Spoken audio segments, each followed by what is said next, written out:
Chilling Tales for Dark Nights.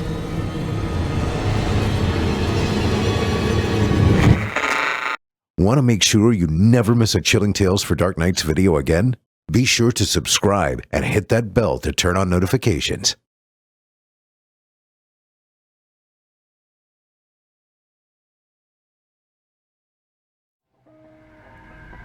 The darkness has found you.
Welcome to Season 4, Episode 14. I'm your host, Jason Hill, and you are all players in the grand stage that is my life. Or, if you're hearing this and I'm not in the room, then I'm a player in the grand stage of your life. That's dramaturgy, baby. So, you want to go get a coffee? Tonight's triple feature comes from the wildly talented Seras Nikita, and that sticky, icky body horror she does so very well. So let's dive right in, shall we? You're listening to the standard edition of this program. If you'd like to show your support and enjoy ad-free versions of this and all our other episodes, as well as hundreds of tales from our audio archives dating back to 2012, visit simplyscarypodcast.com and click Patrons in the upper menu to sign up today to get instant access from our friends at Chilling Tales for Dark Nights. Thank you for your support. Now, allow me to escort you to a place where the sun dies and nightmares come to life. Welcome, listener, to the Horror Hill. You haven't found the darkness. The darkness has found you.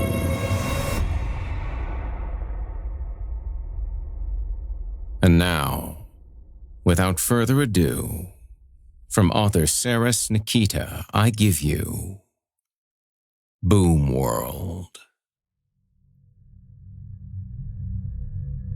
Sita and Tay had never seen a Christmas tree because they were both born after the boom.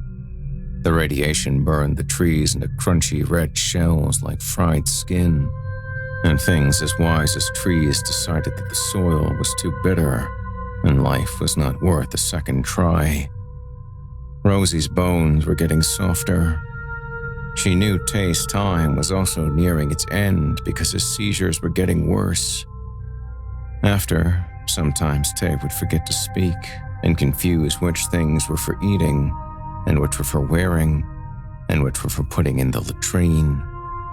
Sita's mind was still strong, and her body was holding together best of the three, but that was worse for her because she would start to bleed soon, and that meant she would be pregnant soon, and pregnant soon, and pregnant soon.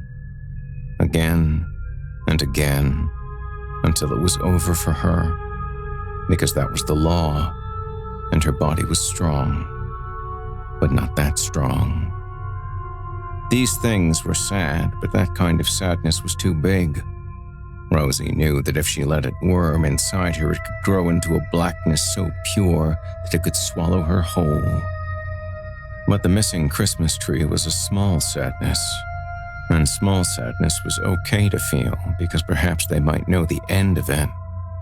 So, Rosie and Tay and Sita put on their shoes with the iron soles and left Home Bunker to look for a Christmas tree. The bazaar was full of tents and smells and mouths rolling with words that Rosie could not hear because the boom had shattered the bones inside her ears.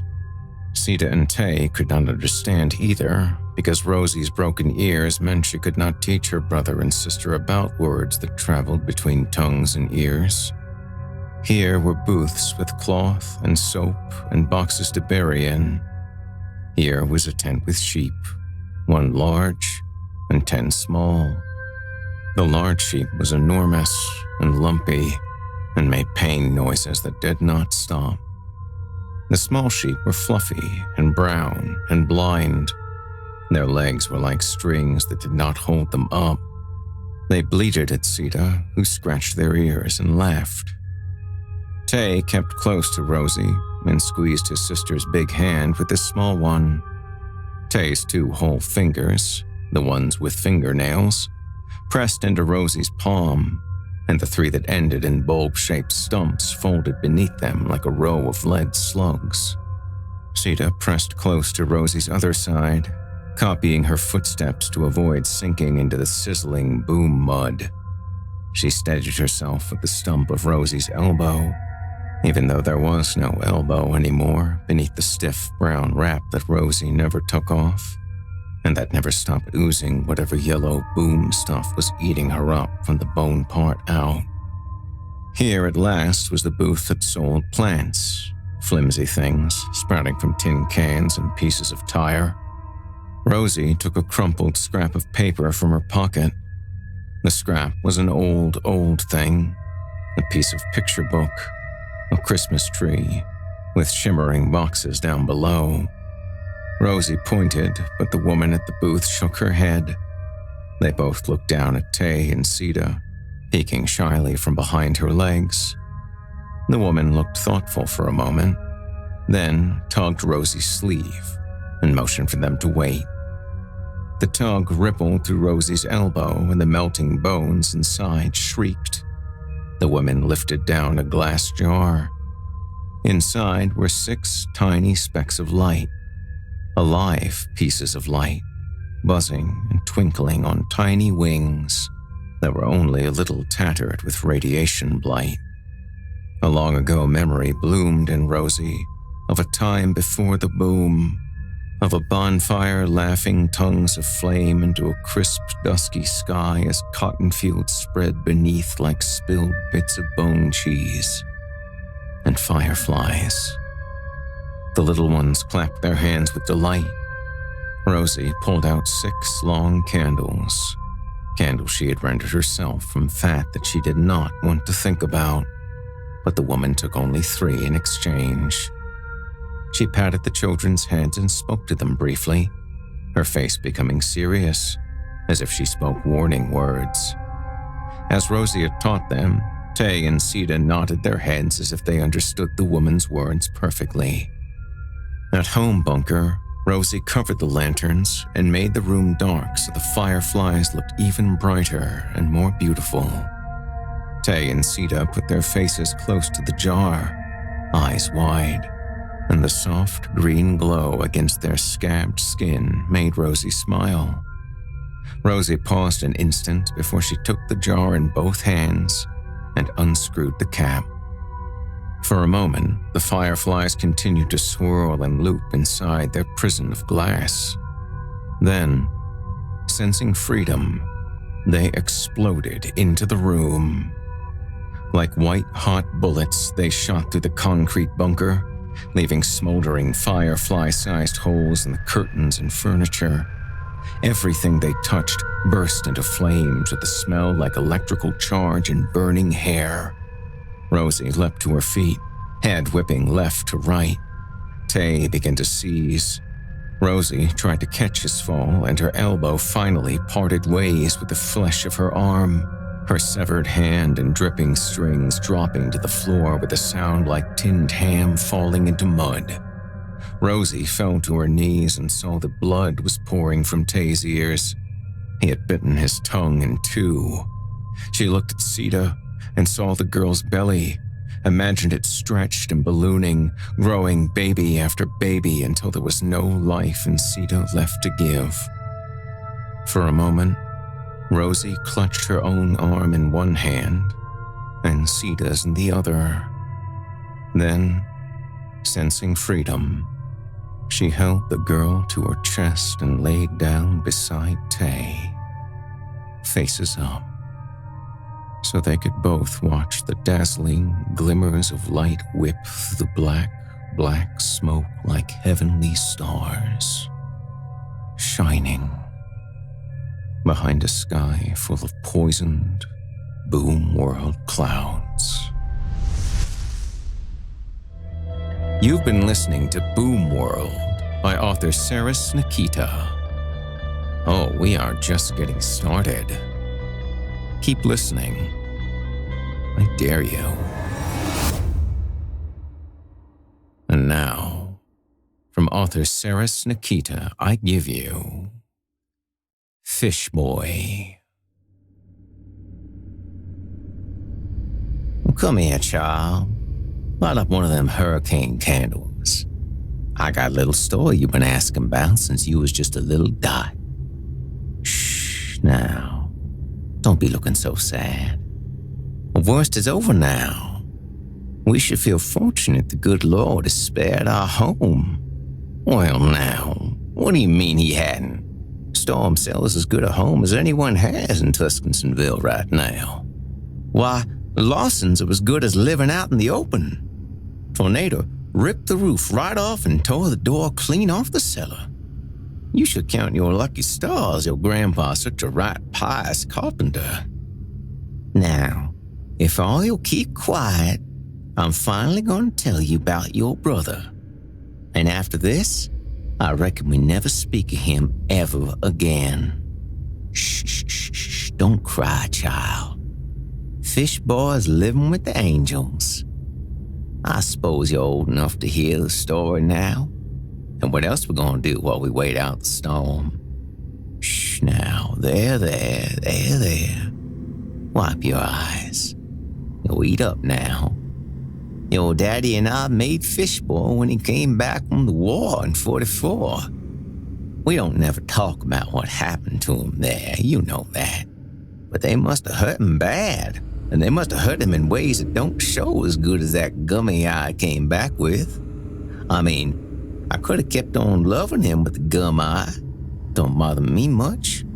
Your Auntie Val was born with 6 toes in each foot, you know?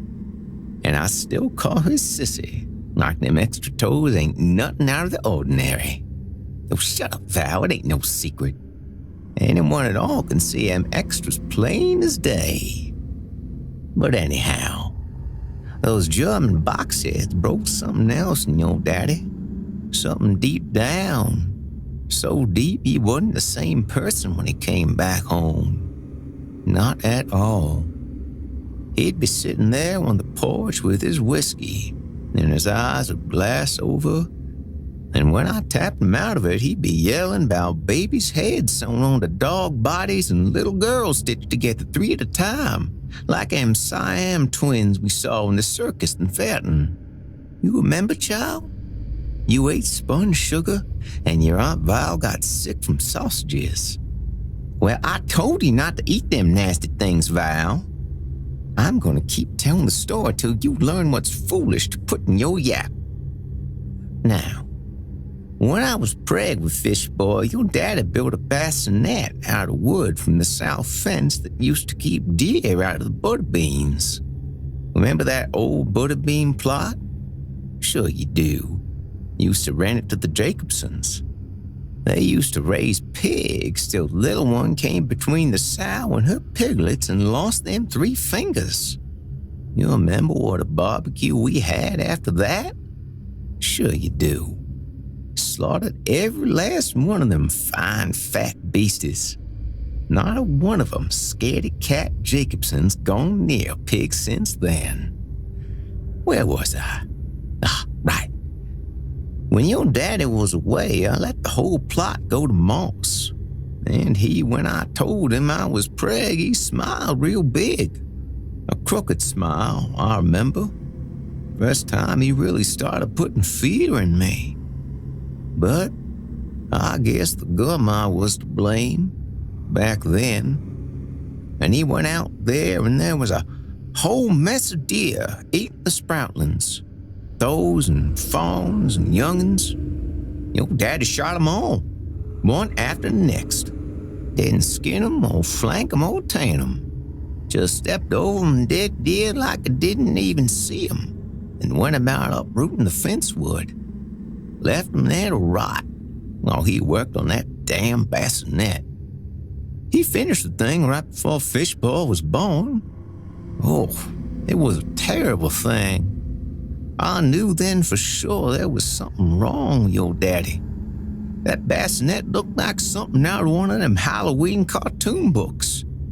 He didn't bother taking the nails out of the planks or smoothing out the splinters or smoking the spider eggs out of the cracks in the wood. When you put something in it, the whole thing just leaned right over and spilled it outside. He walked in a bedroom one day and put this creaky old bassinet in front of me, and he smiled real big, like he was doing what a husband should be doing. And then he went back outside to sit on the porch and drink his whiskey, pulling at the eyelashes on the gum eye, and just staring off into the woods. When Fishboy was born, he took one look at that little baby, that one big old leg with the flipper at the end, and the little baby holes where the nose should have been, and he threw that bassinet through the window and then went back to drinking the whiskey and pulling them eyelashes.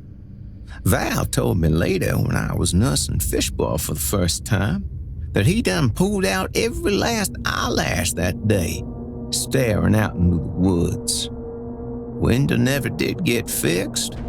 Still taped over with a trash bag when the tornado took the walls that bounded it. Your daddy hated Fishboy from the start. You was normal, and your 4 sisters, they's normal. So, your daddy knew it was something happening in the war that made his seed sour. He looked at Fishboy and he saw something we didn't see. Something he hated.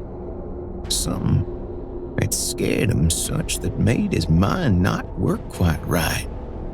It must have been seeing the walls of that Luckerwald or Lukewald or whatever the name of that pink old prison he did that time in Germany. He must have seen the faces of them sickos that did it to him. Made him crazy.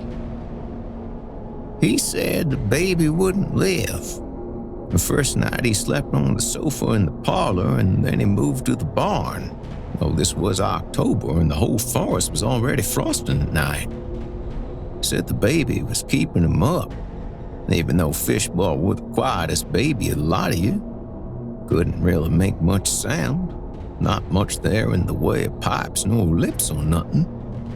But it didn't matter none.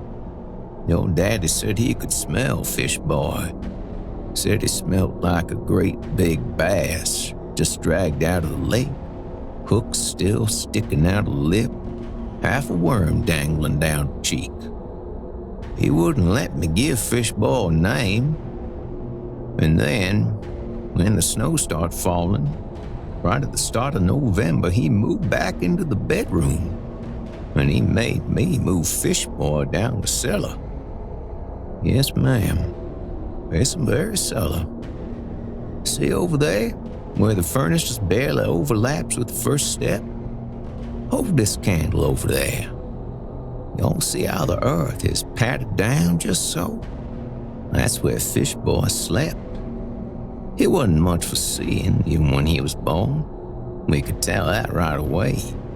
Of course, the dark down there didn't help none. But Fishboy was blind by the time he got off the nip. He was sick a lot, too, on account of having a nose and being down here in the dank. Well, that pissed off your daddy even more. He said he couldn't eat at the table with Fishboy. The sounds, that gurgling sound, stole his appetite away. So we started feeding them down there too, your Aunt Val and I. Fishboy wasn't normal in the mind either. Val and I tried reading to him, catalogs mostly, read him the entire fall home paper and paint collection from Sears and Roebuck. But he never would learn to talk other than, "Oh ma," when he wanted oatmeal, and "puh-puh" when he needed to make water. All the while, your daddy got worse. God seemed to know it too, because that's when the bad weather came. Your daddy'd wake up in the morning and take his hatchet off into the woods, and the sky'd get real dark, and you could see the cyclone start coming down in the distance. Renton, Gilbert, Asheville, torn right apart. And your daddy would stay in the woods during all of it, in the hail and the cold. He'd come home wet and shaking and silent, with no wood, no groundhogs, no nothing. Nothing to show from what he'd been doing with that hatchet. Me? Well, I was afraid to ask. Wouldn't you have been? Of course, it wasn't bound to be Granton and Gilbert and Asheville forever. We heard the siren, and we saw the face of that tornado. Biggin'. The one that's why we're here in the cellar in the dark telling stories. Well, we knew it was coming for us. Your daddy looked at that cyclone and he went down the cellar, and I heard a sound like when you step on a cat's tail in the night on accident. Squealing, I suppose you call it. And he hauled Fishboy up them steps and outside, and I yelled for him to come back in the cellar and to bring back Fishboy, because even though he was what he was my own child, grown in my own belly. But they couldn't hear nothing I said. It was all drowned out by the cyclone. Don't it just sound like a train whistle coming?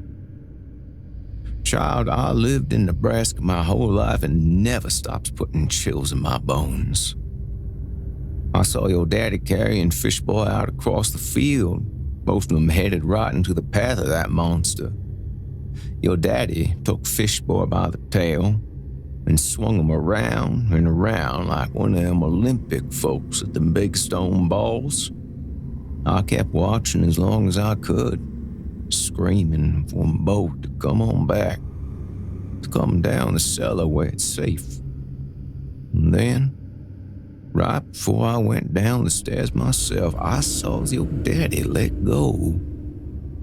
Don't you know that Fishboy never touched the ground? He just got whipped right up into that cone. A tiny little Fishboy, swirling around and around with all them shingles and chickens and the transmission of that 38 Chevrolet the Lawson's been keeping next to the apple tree since Jordan died. Your daddy? Well, he just stood there and watched. I suppose the face of a wind tunnel can't be worse than prison in Germany. I tasted that sauerkraut once at the Doomworld, and I tell you, it was just plain torture. I don't know how your daddy survived the twister, because it looked to me like he was right in the path of that monster with no way out. I suppose God must have saved his life, and saved him in other ways too. He came back from the throat of that cyclone, walked down them cellar steps and put his arm around me, and I saw in his face something that changed. He had clarity, like part of the crazy was gone right into the eye of that twister. God took that little Fishboy up into the sky, put him out of his suffering, and spared your father. Heck, God even put a dead 5-point buck in the path of your daddy on his way back to us from the Hallows, like manna from heaven. Your daddy's back. God's been good to us, child, and don't never forget it. And you best remember that when you feel like crying for your brother. I myself hope they never do find the body. We must never speak of Fishboy again after today. No sense inviting the demon back into your daddy. Now, let's just listen to the wind tick. Sounds to be winding down at last. And let's don't talk no more. You've been listening to Fishboy by Seras Nikita. Just one more little sip. Come on. Don't you know all the cool kids are doing it? Wise choice. And now for the grand finale. From author Seras Nikita, I give you Bog Dog. My hands were badly chapped that fall, the year we found Bog Dog. At least, that I remember. The ground iced in early September, a month and a half early, and we had to dig the turnips from the earth with trowels. The soil was like pebbles of ice, and the turnip tops were stiffened with freezing juice that refroze in our hands as we sliced them off. When all the turnips were in, and Surrey and I went back to stitching the Christmas quilt, I remember how the yarns kept catching on the hardened trills of split skin that cracked my palms and fingertips. I remember how the dyed yarn would tug a crack so raw that it bled, leaving a muddy track of green or vermilion where the wetness of my blood had loosened the dye from the wool. Even with fair hands, I hated sewing, and I was no good at it. Well, I'm still not. But Sari could whip stitches so tight and even you'd swear she was a practiced seamstress, like the aged woman with the pork wine birthmark who had stitched her tiny christening dress 11 years before. I was going on 15 that winter. A storm was coming, and it was going to be a bad one. Pop could tell, because his big toe with the gout was swollen up as big as a red potato. He stood in the doorway with the woodshed and rolled a cut of chew in his mouth, counting 2 cords of wood, half a box of kindling, and only 11 blocks of thin peat. Pop grunted and spat, and his eyes looked worried. The meager stack of peat in our woodshed didn't look like the stuff they burned in the schoolhouse or the chapel. Ours was thin and grey and full of air. When you held it in your hand, it weighed nothing at all, and instead of smouldering hot in the stove, it flamed up yellow and then dissolved into ash. Ma said we didn't have a very good piece of land because Gran didn't know what to look for when she bought it. So she'd gotten bamboozled on account of her being a woman and an out-of-towner. Gran had grown up near Aberdeen, where they burned coal and ate eels. She didn't know about peat or sheep or winter storms that could trap a family snowbound until they burned cribs and floorboards, and frostbite took their toes. Pop spat again, and then he said to the spot of saliva moistened dirt, "A thief's not a thief if he steals to save himself and his own." And then he told me and Sarah to take the barrow from the woodpile and go cut as much peat as we could carry from the Cornwalls property. It was almost 5 o'clock, and the sun was already low in the sky, but I buttoned up my coat and then helped tuck my little sister into her scarf and mittens. Then we took the old barrow with the wobbly wheel and pushed it along the hard scrapple path that led through the bone-white elms and into the rye. The O'Farrells had got £200 sterling for the bog man dug out of their property in '54, so Surrey figured we could get at least 50 for the mummified dog we dug up, whilst we were stealing peat from the Cornwalls' poisoned rye field. At first, we weren't sure if the university would be willing to buy, because we'd been out there stealing blocks of the Cornwalls' peat. But after Pops told us to, Ma said we didn't have to feel guilty because the fields were just going to Thorn anyhow. The Cornwalls were dead, and nobody would make a bid on the land because everyone knew that rye field was haunted. So that's why we were on the Cornwalls' property, stealing chunks of rich, dark moss from their bog. peat. That was going to go to waste anyway. By the time we'd filled our barrow, the wind whipping through the white elms had chapped our lips and cheeks as red as beets. To my back stood the blackened field, with shadows like faces and stalks like naked bones. I buttoned my coat up high on my neck, but I could still feel it watching me.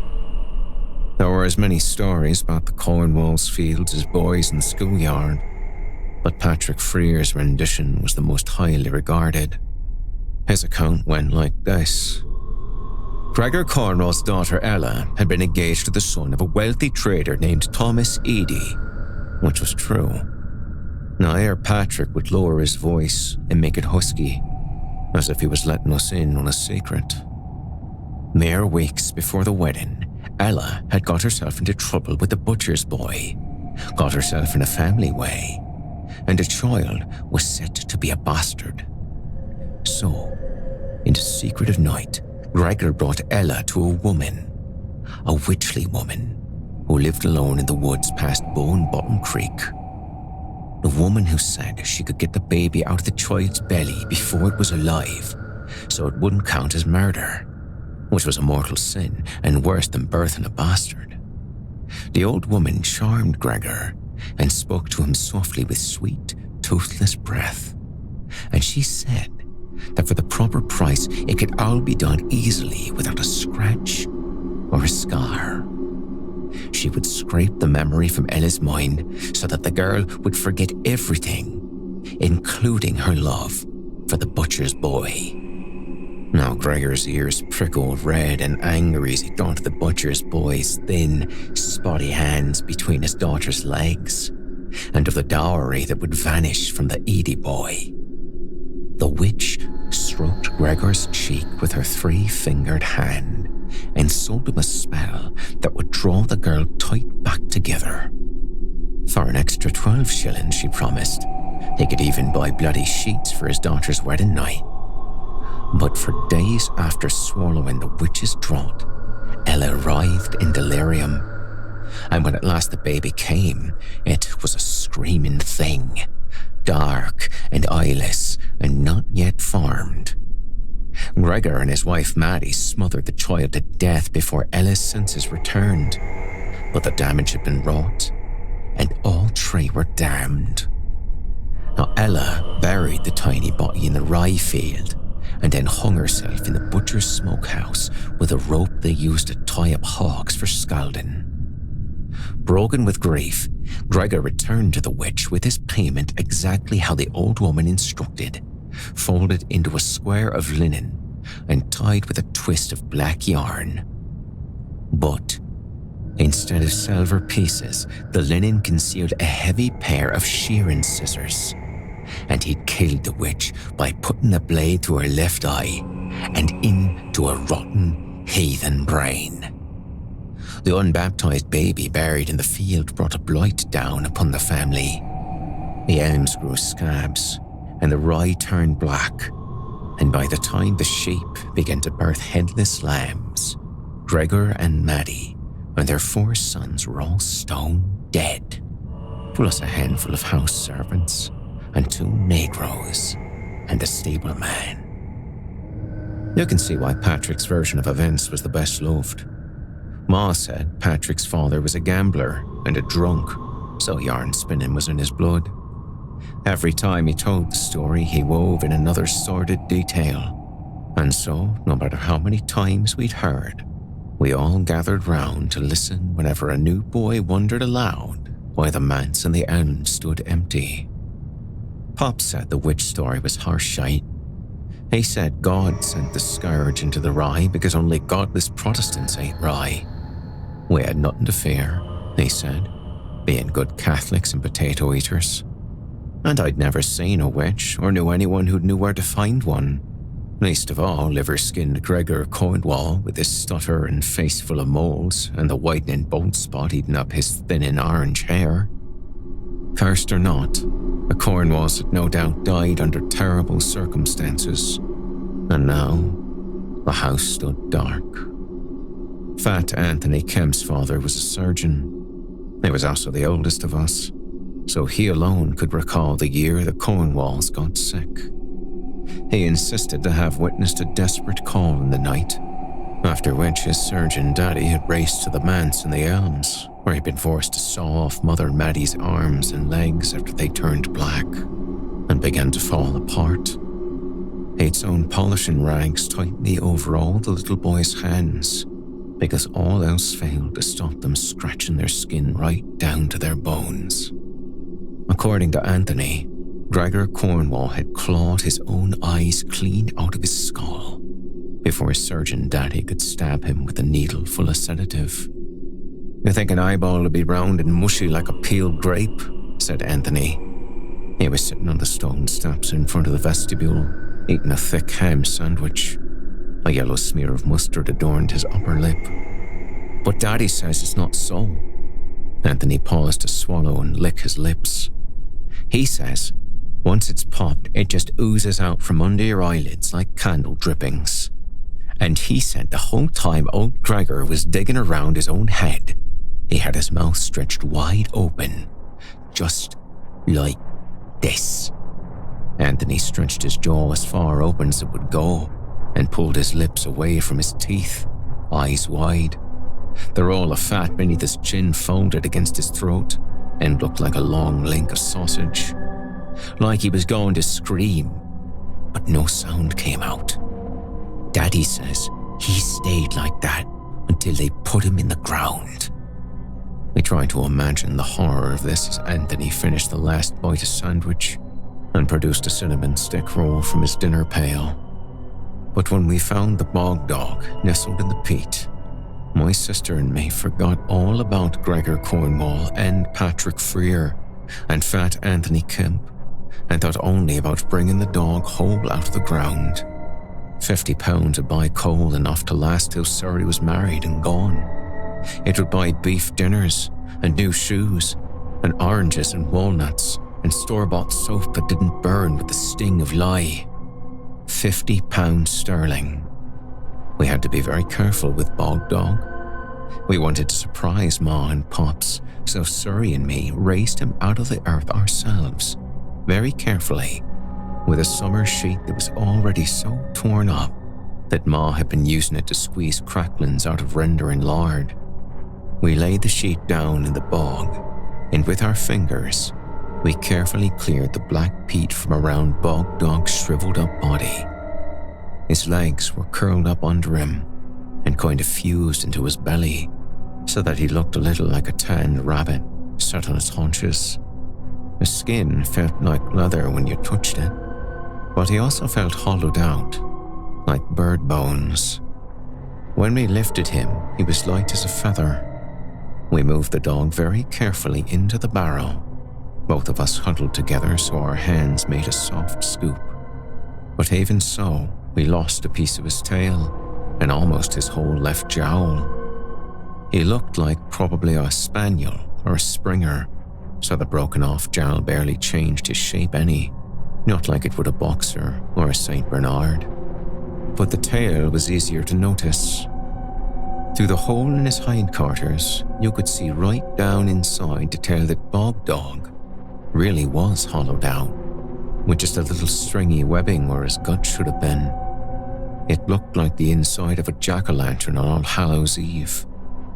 To fit Bog Dog safely inside the bowl of the barrow, we emptied all the peat and sticks of elm into a heap and left the heap sitting there in the biting cold of the Cornwalls' cursed bogland.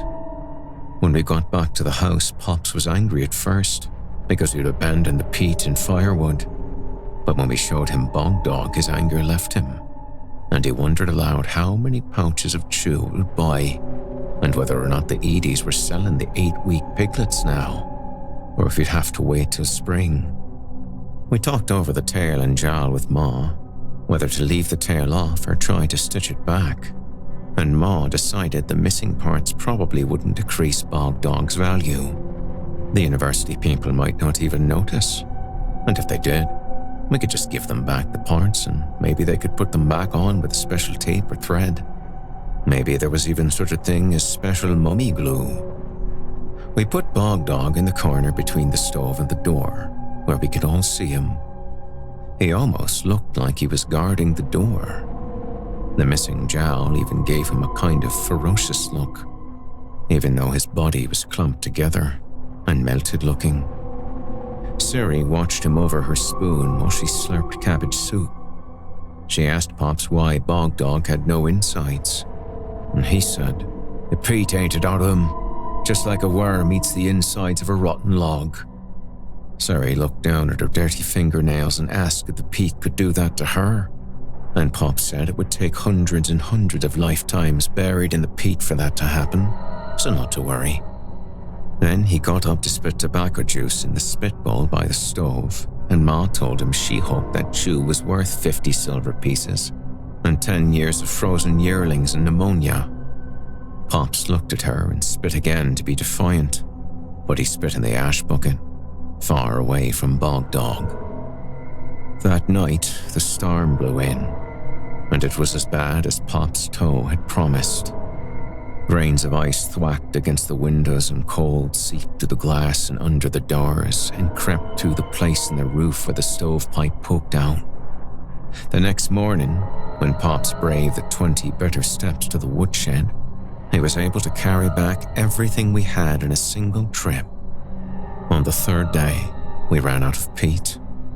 On the 6th, we ran out of wood.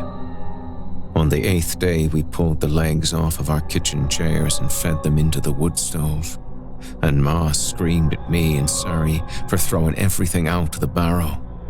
Her voice got higher and higher, and pretty soon there weren't any words in it. Pop slapped her cheek and she got quiet and went to sit by the stove, even though by then the heat coming off of it was almost imaginary. Sari was so thin and so small. The cold bit into her worse than any of us. Her hands and feet turned red, and she complained they ached her so she couldn't sleep. Her arms and hands felt hot, but she couldn't get to feeling warm no matter how many feather beds I piled on top of her. When I tried to slip in and warm her with my own body, her eyes were foggy, and her skin was grey and stayed dented where I pushed on her. She curled up like a dried-out spider and would not uncurl to eat or to wash. When all the shelves and baseboards were burned up, my little sister stopped answering the questions Ma called to her quilts. Pops scooped her up in his arms, a cold apple turnover with only the tips of yellow hair poking out. Pops bundled her down by the stove and threw Bog Dog on the fire. Bog Dog didn't light right away. For a few moments he just lay there in the hot ashes, his dog face suddenly seeming very sorrowful, and above Suri's swaddled quilts Pop's face fell, and his eyes grew moist. Then, all of a sudden, there was a loud popping sound and Bog Dog burst into flames. Or rather, he burst into smoke. Thick, yellowish smoke poured from the cavities of his mouth and eyes, and the broken-off place where his tail should have been. It kept pouring and pouring, as thick as the banks of fog that roll across the bog when the temperature drops suddenly and the air is heavy with wetness. It billowed out of the stove and sank into a roiling blanket just above the floorboards, then came up from the ground until it filled the room and clogged my eyes and ears and made my mouth taste like rye bread and rotting things. I tried to feel my way toward the door, desperate for the relief of air, but I hadn't taken a single step before my head began to swim, and black-brown flowers bloomed behind my eyes. And then there was nothing but blackness. When I woke up, Ma and Pops were both dead. They lay on the floor, shoulders touching, as if they had kept each other from going alone into the dark. One of Mom's arms was bent behind her back, and the shoulder was a lump of unnatural knobs. Pops had wet himself, but I didn't have time to think about them because of what happened to Suri. When I was little, I suffocated a moth by keeping it in a jar. Not on purpose. I was a kid. I didn't know any better. The moth was so weirdly docile at first. It just let me scoop it right into the jar. After a day or two, I realized why the moth had been so sluggish. It was plump with eggs. And now it was squeezing them from its body into the smooth glass of the jar's floor. Every day there were more eggs. The moth's body pulsated almost imperceptibly with the effort, not moving or eating. I only knew it was alive because of the way the legs clung to the blade of grass I dropped down inside. When it died, the legs curled under, and the moth fell over to one side, bending one wing and one antenna beneath a tiny head. But the thing was, the eggs kept coming out. For another 2 days, the dead moth's body continued to push out the eggs, a pile of malformed translucent orbs that would never hatch. It turned my stomach, and for some reason the whole thing disturbed me terribly. I had witnessed the dark face of nature, the one that puts maggots into a dead cat's eyes and sends babies into the world with their insides spilling out of their bellies. I still dream about that moth sometimes. In the 10 years since, I had seen nothing so grotesque, until I awoke from the smoke-induced blackout to find Suri's head sewn onto the body of a mummified dog, with crooked stitches of green and vermilion quilting yarn, and with the same crude stitches fastened to the pale, slender neck of my little sister was the shriveled and eyeless head of Bog Dog. The creature with Bog Dog's head and the body of my sister was the lesser monstrosity. As horrifying as it looked, and no matter how much I wanted to, I could not stop looking. It just sat in one place and quaked. I could hear its organs clicking and squelching inside as my sister's heart and lungs and intestines tried to decipher commands from a dead brain, like a dried and shriveled pecan. It urinated on itself, unable to make a sound.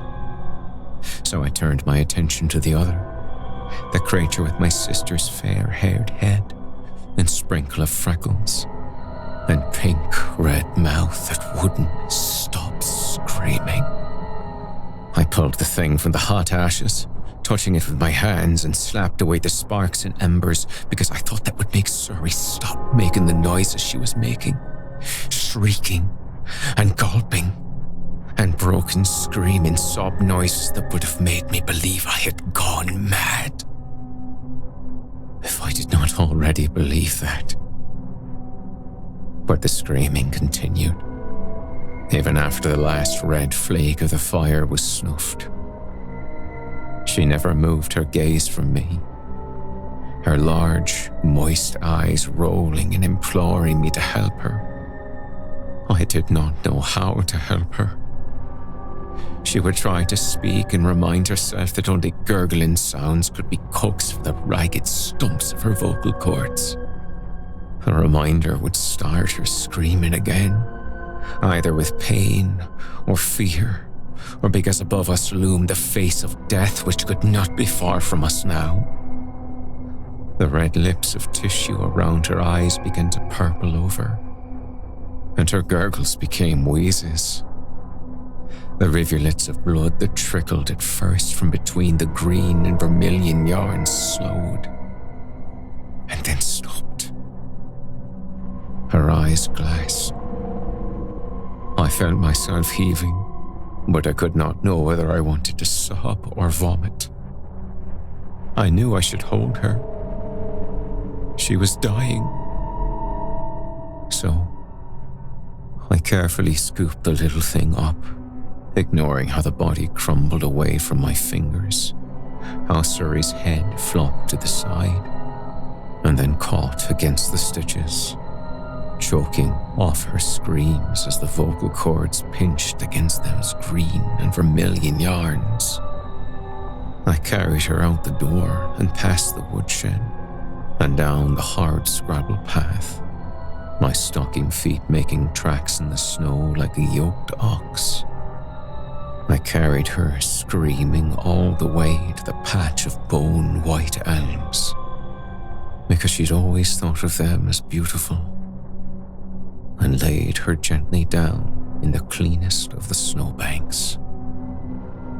I stayed with her until the screaming stopped, and when I was certain she'd frozen to death, I used Pop's pocket knife to slit the yarn stitches and put her head away from the stump neck of Bog Dog. It's odd to think of how seldom you look at your hands. The palms, I mean. I suppose you do look at the backs of your hands an awful lot, but they rarely do anything wicked. I didn't notice the tracks of green and vermilion that crisscrossed my own until the morning after I buried my little sister's head in the frozen earth of the Cornwall's haunted rye field, while the elms watched me with trunks like naked bones.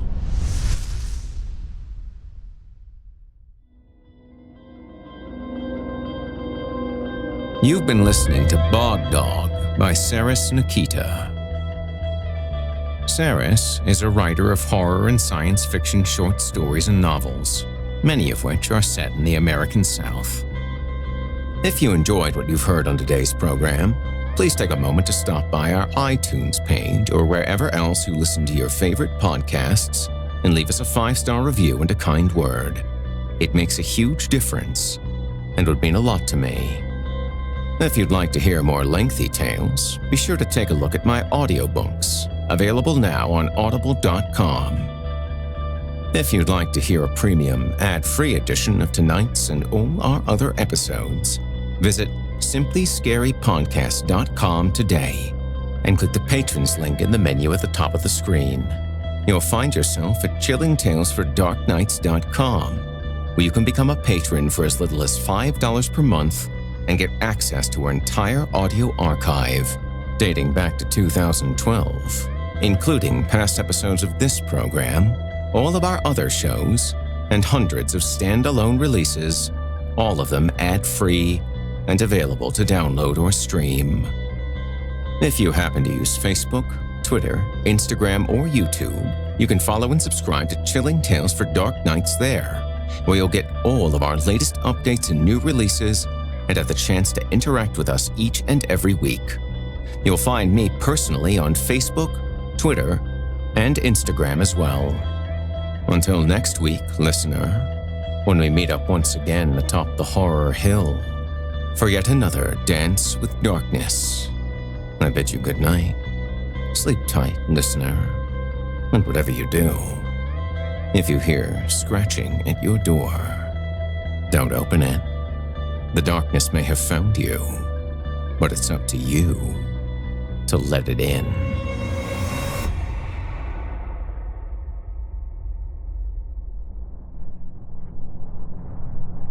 You've been listening to Horror Hill, a production of Chilling Entertainment and the creative team at Chilling Tales for Dark Nights, as well as a proud member of the Simply Scary Podcast Network.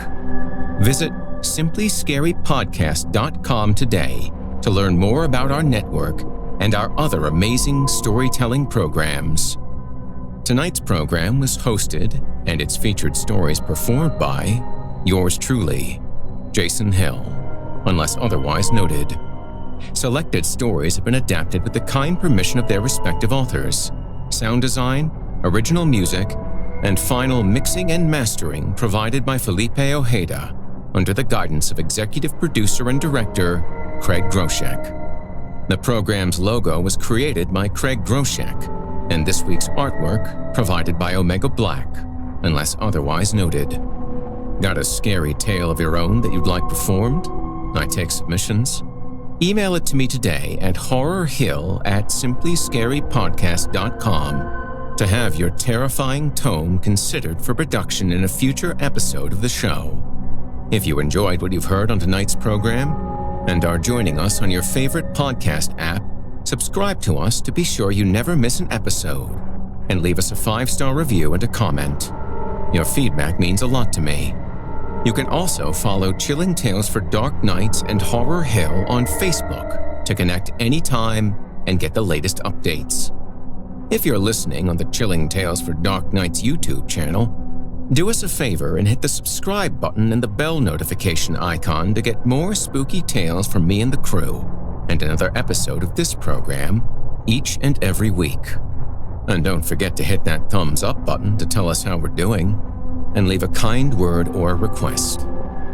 If you can never get enough spooky stories and can't wait until next week for more, and haven't already, be sure to check out Chilling Tales for Dark Nights on YouTube for hundreds of free audio horror stories, including more performances from yours truly, and consider supporting us by becoming a patron at chillingtalesfordarknights.com. In addition to helping us out, you'll get exclusive access to our audio archive and ad-free downloads of all your favorite stories, including those you've heard on this program. As for me, I'll be back next week with more frightening fiction to haunt your dreams. Until next time, I'm Jason Hill, and you've been listening to the Horror Hill Podcast. Good evening, and sweet dreams.